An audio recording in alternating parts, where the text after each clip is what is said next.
Hello everybody, my name is Caitlin Yarrow. This is my Dialogic reading activity number 2. This is a call to action that's actually a part of the Maddie's Fridge book. It's towards the end, but I'm going to use it for some of my Dialogic reading questions and integrate it into the book. So this says, let's help friends who have empty refrigerators. Do you have a friend or a classmate who never eats breakfast and doesn't bring food for snack at school?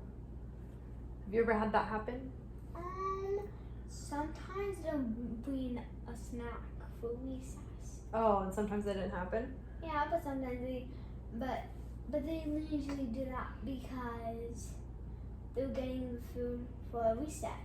Oh, well sometimes you might run into kids that maybe don't have, money for lunch or for bringing snacks to school or breakfast and stuff. So sometimes if you, a way you can tell that maybe somebody might need a little help is if they don't have the money for breakfast and stuff. Mm-hmm. So we're going to learn some ways that maybe we could help kids that we see in maybe our schools or our neighborhoods, that we could help them here at home. So when you have friends over to play, you could offer fruit and a glass of milk, because those are very nutritious foods, right? It's very good to have nutritious foods because they keep you full longer. You can even make cheesy pizza bombs as a treat, because that would be like a really nice treat to have, right? You could also try making posters to encourage people to give food or money to your local food bank.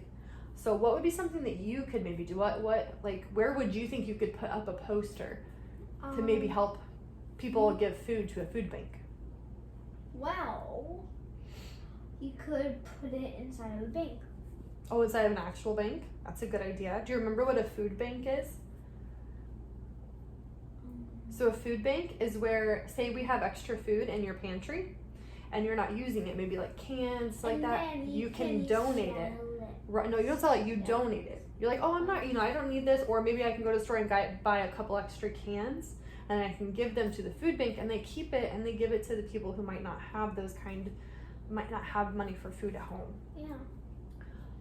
So you can also try volunteering with your family for a class or a local food bank, like I was just saying. What's something that maybe you could help make? Quesadilla. A quesadilla? No, sandwich. Oh, a sandwich. Oh, they might be sandwiches. That would be a good idea. It's a really nice, easy way to get some. Or you can make a roll up. Oh, just meat and cheese? That would be delicious.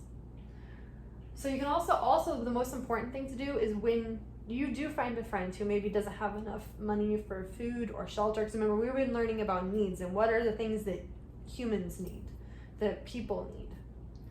Food and water. And shelter, yes, right? Shelter. Food, water, and shelter. Like Exactly, like your home. So sometimes you might notice that a friend doesn't have shelter or food, or access to water. They don't have their needs, and it's always a good idea. What should you do when you come across a friend who might not, You probably tell your parent or a kid. We'll probably tell a parent, right? Like a trusted adult. Maybe if maybe a teacher. Or you could tell your own mom or dad. That's a good idea too. It's good thinking.